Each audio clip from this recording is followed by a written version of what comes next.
We are pulling out of the campground.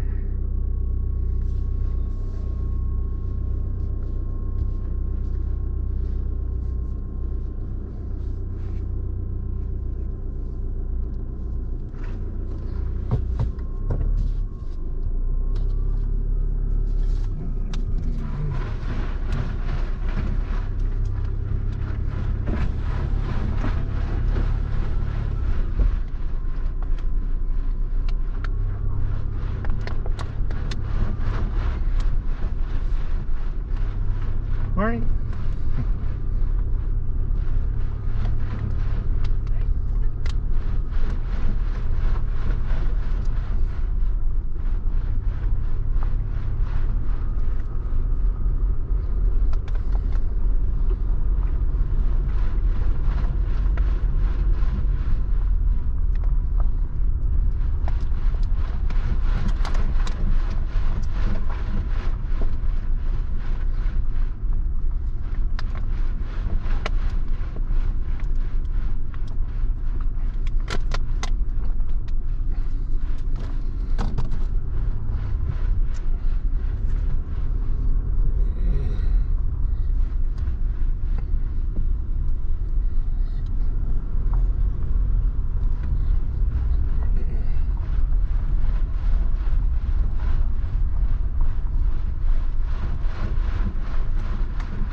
Alright, I need to stop this a second.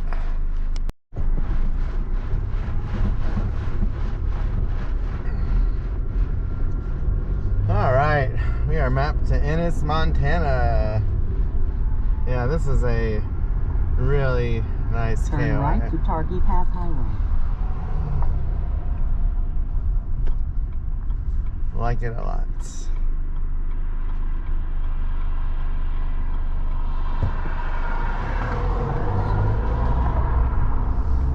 Proceed 5 miles on Targhee Pass Highway. And $33 is not bad for, you know, having a shower and all the amenities they have. Not bad at all.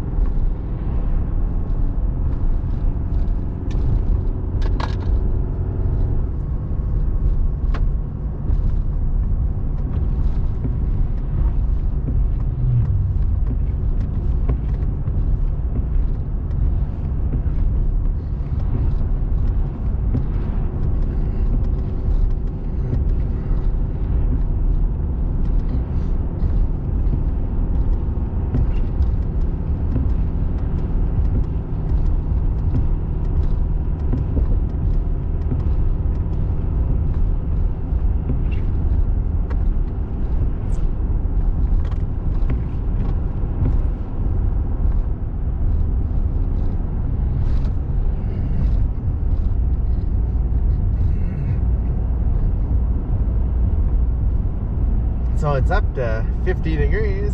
It warms up pretty quick when the sun comes up. So I was talking to the people next to me, pulled in at midnight. They were at the Badlands a few days ago. Loved it. It is a fun place. But yeah, they've never been to Yellowstone and didn't realize how busy it was gonna be. So when the campground guy and me were talking and he pulled up the camera, they were kind of surprised. It sucks. They're in no hurry though, they said. Told them to wait till the line dies down, and you know, if they circle enough, they might find a spot somewhere. And they can also just drive around the entire park. They've never seen, you know, Yellowstone before. You could drive around the figure 8 loop and it'd take you all day. But they're from North Bend. Very nice people.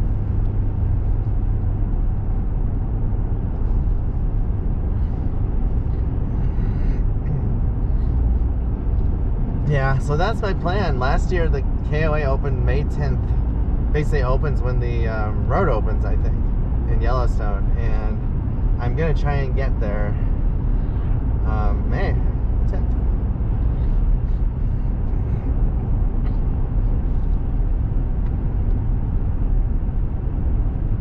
Before all the crowds get there. So basically there's like a 3-week window, you know, before Memorial Day when it starts getting busy.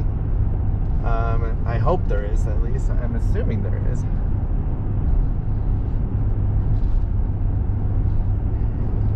But if I were to drive straight home, 770 miles.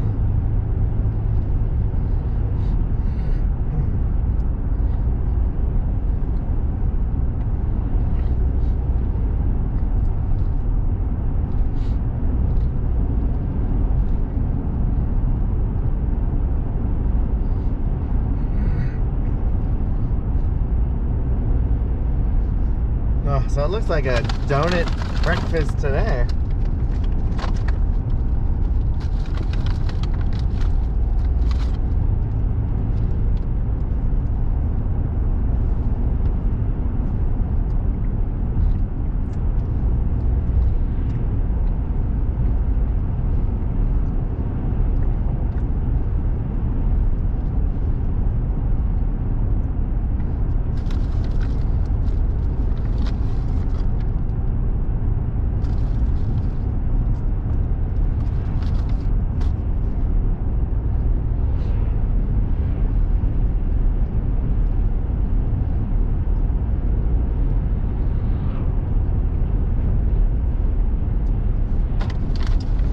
So I think this is a new way I've never taken out of Yellowstone before.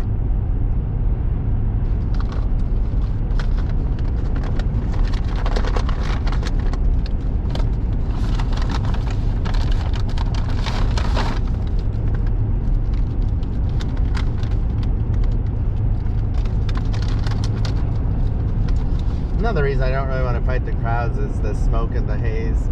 I want to go there when the air is perfectly crisp, and like it will be in May.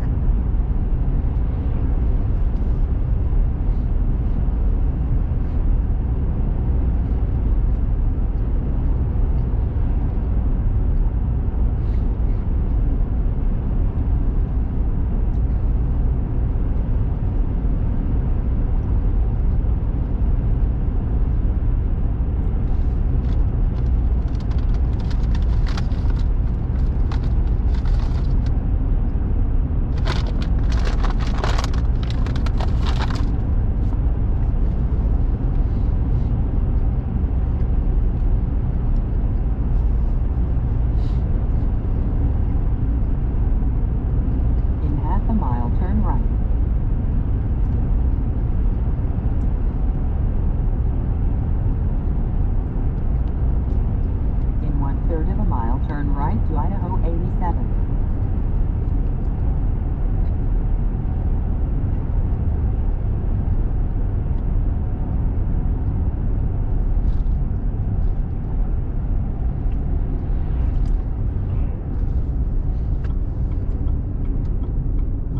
Ennis, we're going to. Turn right to Idaho 87. Proceed 18 miles on Idaho 87. I didn't realize we were in Idaho. Welcome to Idaho. And I have one more OJ to drink. Hopefully it's chilled from the cold weather last night. Wow, something called Quake Lake. Sounds really neat. Oh, it's pretty neat over here.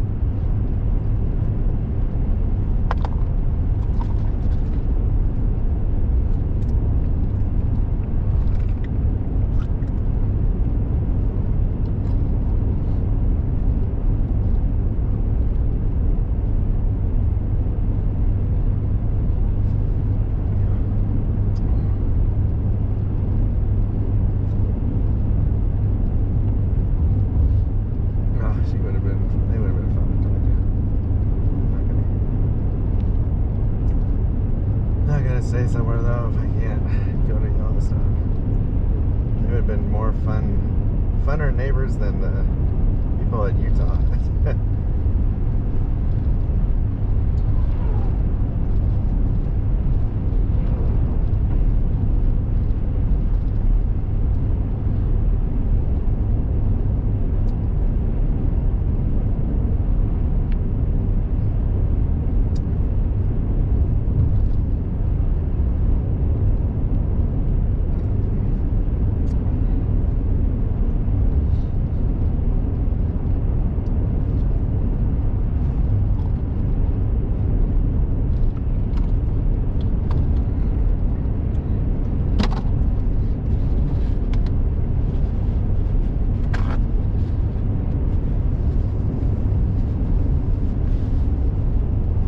Yeah, the people that pulled in at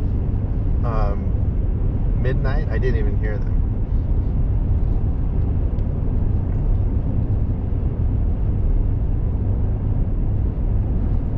They looked like very fun people, though. It would have been fun to hang out, campground, and talk to them. They were telling me areas around North Bend that are really fun, or just east, of the Cascades. Like, they've been everywhere. It's nice to see people too. That's nothing against the people in Utah, but let's just say they were using their legal drugs, and like the people this morning I was talking to, I know, you can tell they don't, and that's, that's more the kind of people I'd rather camp next to and talk to.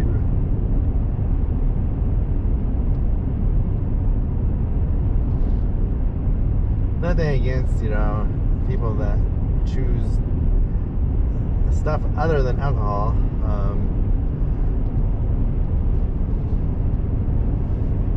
I just didn't get the feeling like a lot of people like that are as adventurous, but I could be wrong. And I like talking to people and finding out about things to do, areas that are really nice to hike or camp, and not just sit in the parking lot, So that's not my goal, just sitting in the parking lot. It's to get out and see things. So the more I can learn from adventurous people, it is awesome.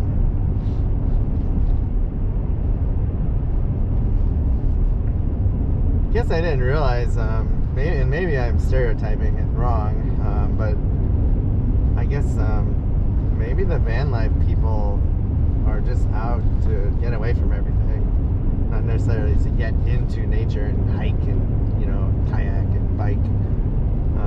And I didn't know that.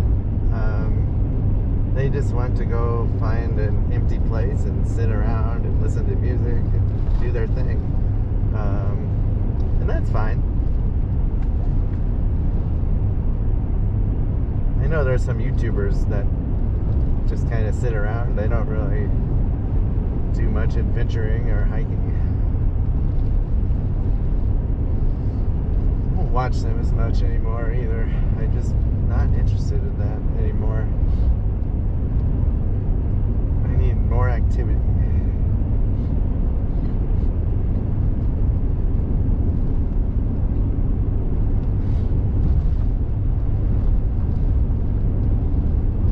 I don't know how the van life people, I don't know how they afford, legal marijuana or the byproducts or whatever they're buying.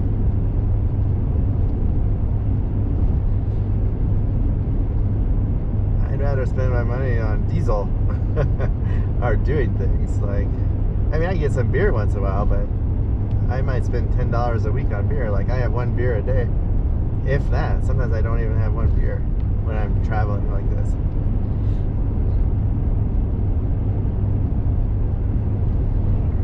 And I'm definitely not eating a lot, so that's awesome. Saving money there. I basically figured out you could, if you're camping for literally free or $10 a night, and especially if you're not driving a lot, you find really good areas to do things. You can survive on $100 a week easy, probably. Not bad at all. Looks like I picked up a mosquito. Need to try and kill him.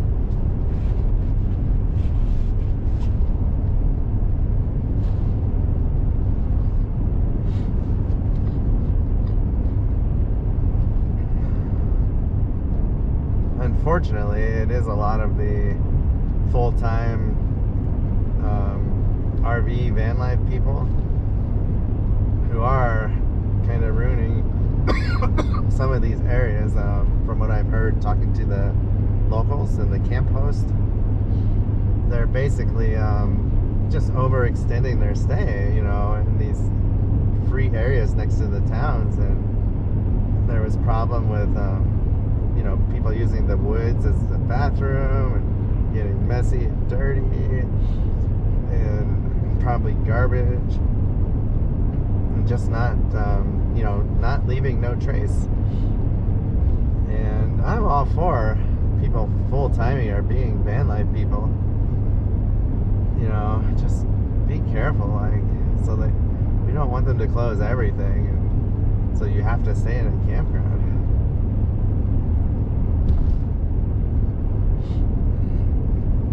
Because that's not very fun if you're paying $30, $40, $50 a night. You can't, well, people couldn't be able to afford it at that point.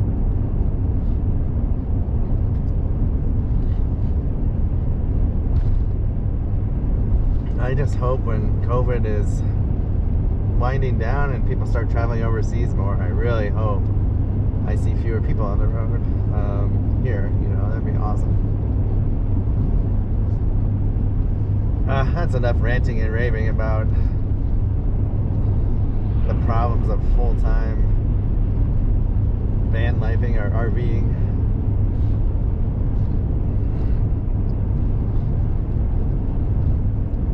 So we are headed north, and we're gonna go east, or not east, go west once we get to Ennis. We're gonna get some diesel too.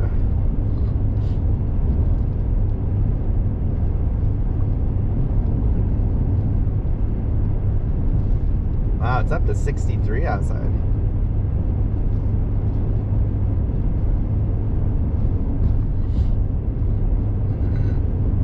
So I could potentially be home tomorrow. Today's Thursday, tomorrow's Friday. No, I think I'd rather be home Saturday. I don't know. I'd like to do something with my wife. It'd be nice to get home Friday. We can go biking on Saturday. Maybe I will shoot for that. I'll call her and talk to her when I get a chance.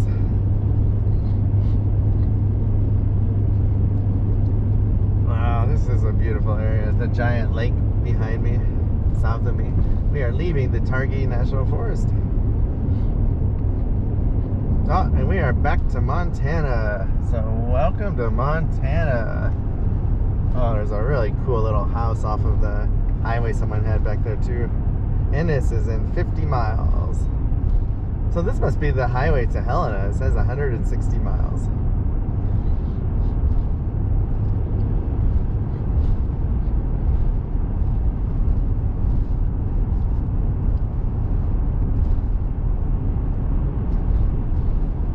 I definitely need to shave when I get home. I don't think I'm going to bother until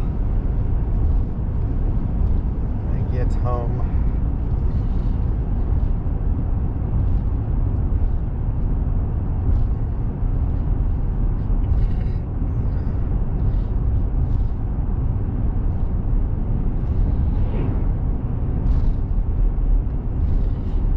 Yeah, that KOA, like 5 miles west of West Yellowstone, is my favorite place now, I think, to camp in the Yellowstone area.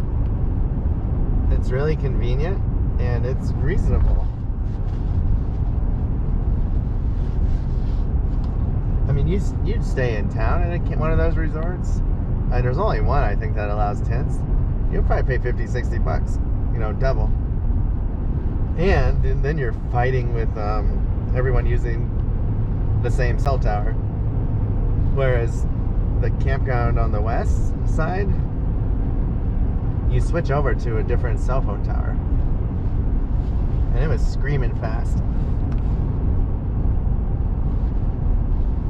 Didn't have any troubles.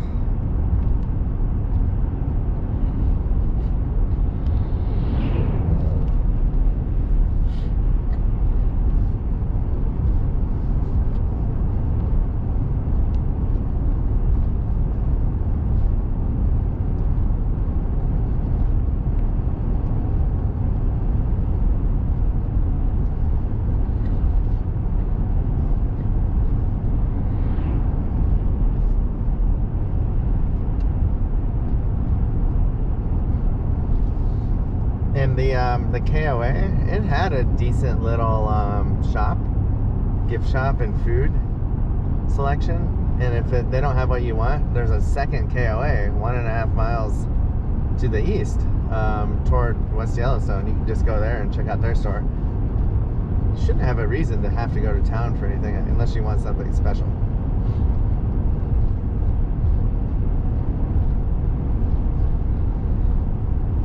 So the mountains in front of me, that's where Big Sky is, in the Big Sky ski area.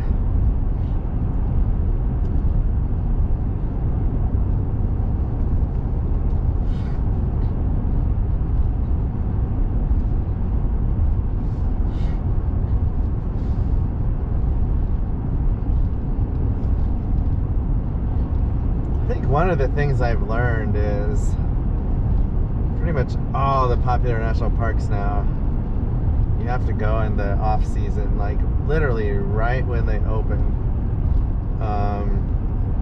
so otherwise they get packed.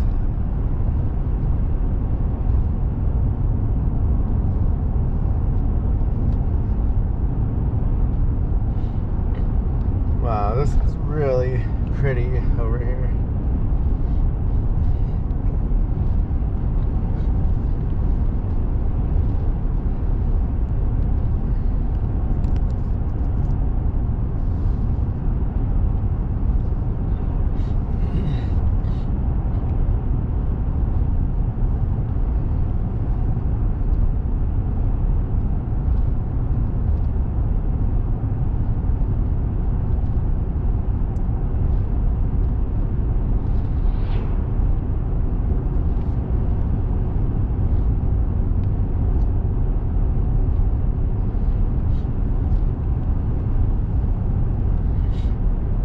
The other nice thing is if you go to that KOA in May,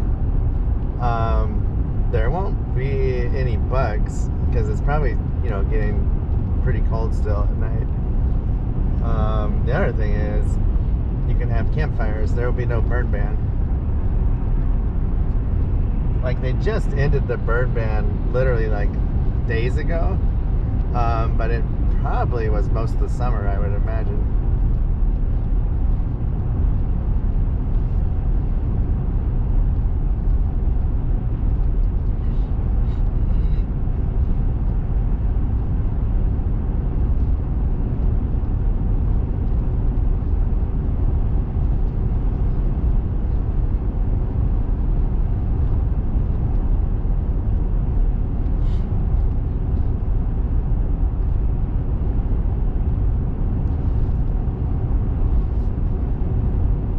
Oh, I'm glad I got a shower last night because I would have been cold showering this morning. I wonder if the water was not very hot. It was barely hot enough to shower with. And I wonder if that's why they had the heat in the bathroom set to 79. It was pretty warm. I'm curious though as to whether it's hotter this morning. Like there were a lot of people doing laundry last night, and maybe they used all the hot water. I don't know. I hope they don't like keep the hot water cool. That would kind of suck. Or maybe it's just the shower I used was broken. Something wrong with it. I don't know. But I still liked it. I still really liked the campground. I feel clean, and that's what's important.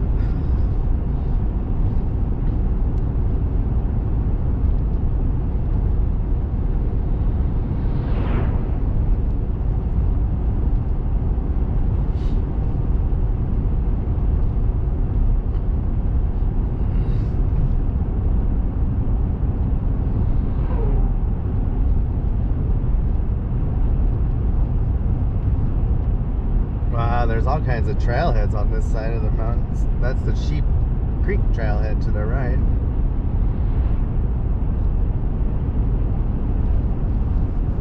So basically, if you are not trying to see Yellowstone, you could find free campgrounds within, 15, 20, 30 miles of West Yellowstone. I just, like, if you want to see Yellowstone, I just didn't want to drive back and forth that far. So I'm glad I found the KOA. It's funny because the Forest Service, they have a campground, oh gosh, 3, 4, 5 miles north of town. It's $20 a night for, like, no amenities, I don't think. Maybe vault toilets, that's it. But I talked to the host and he's like, I said, oh, the KOA, I can just stay at the KOA if I have to, because they were full. In half a mile, And he was like, oh, but that'll be expensive. And I'm like, after I went to the KOA, it's only $33. It's only $13 more than, US 287. you know, they were charging at the Forest Service campground. And that did not have a shower.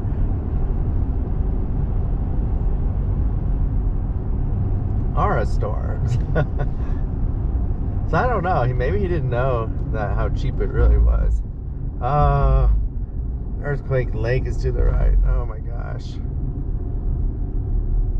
Turn left to US 287.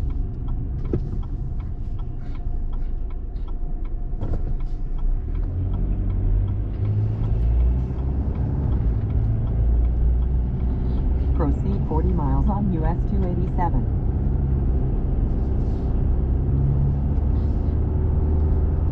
So Ennis is in 41 miles yet.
There's all kinds of fishing spots out here. I see signs for lakes and rivers.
Yeah, when I do my little 1 or 2 night trips around Western Washington, I don't need to take the battery pack. I don't have to take my laptop because I won't be filming a ton. And that'll be nice because I won't have to take the water in my portable shower pop-up thing. I'll have more room.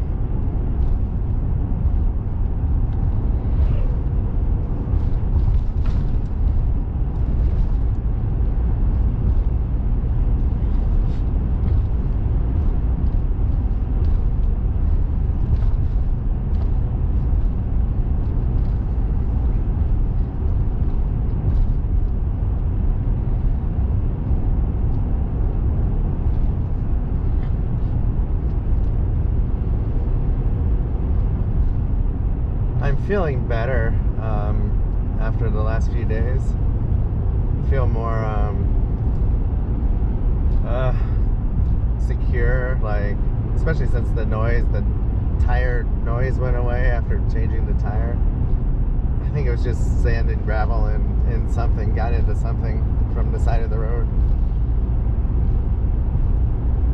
And I'm closer to home, there's less smoke. I'm actually excited about actually getting home and tomorrow maybe, and going bike riding Saturday. Like, that does sound like a plan. I just hope my wife can.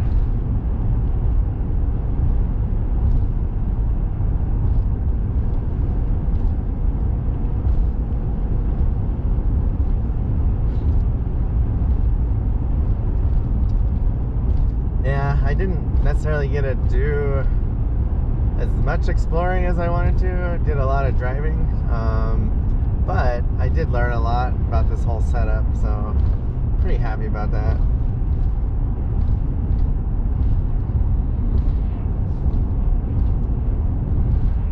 And what I think I realized is I don't have to go on these super long trips.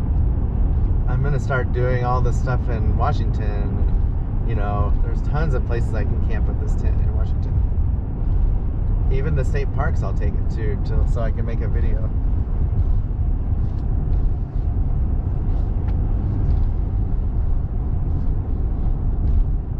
Oh wow, here's a RV campground right here.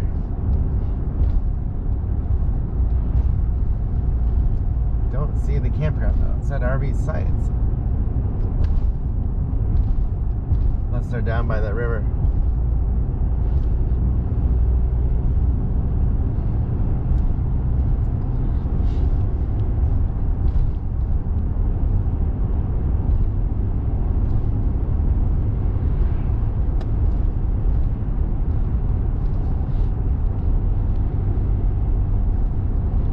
Oh, there's an RV park across the river right there.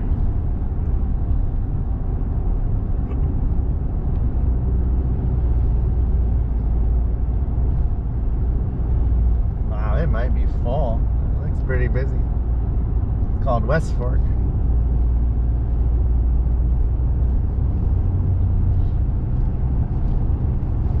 Rest area in 1 mile.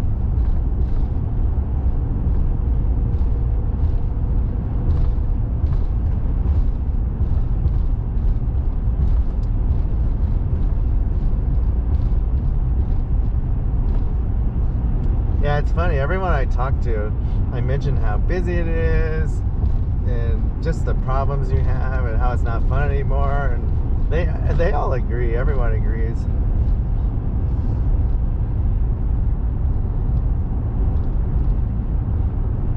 I can't wait till all the international travelers can go back internationally and travel.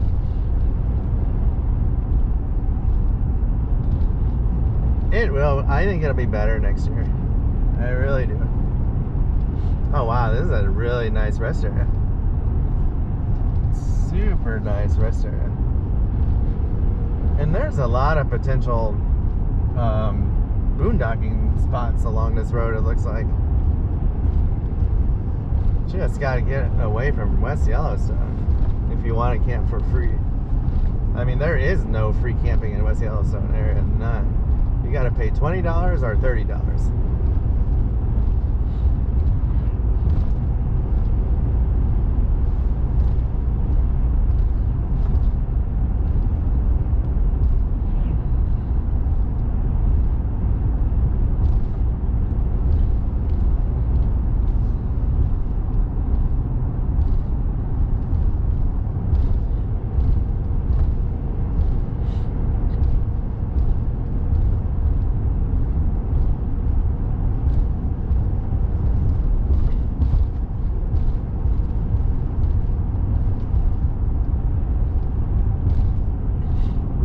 I got to do the number one thing on this trip I wanted to see was Steen Mountains in Oregon, and I got to do that.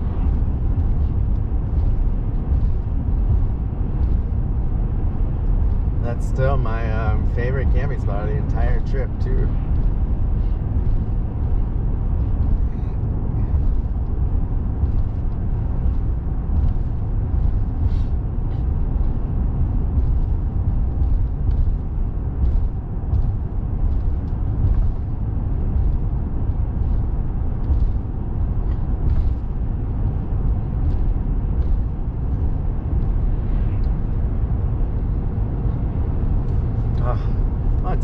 is beautiful.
This is US Highway 287.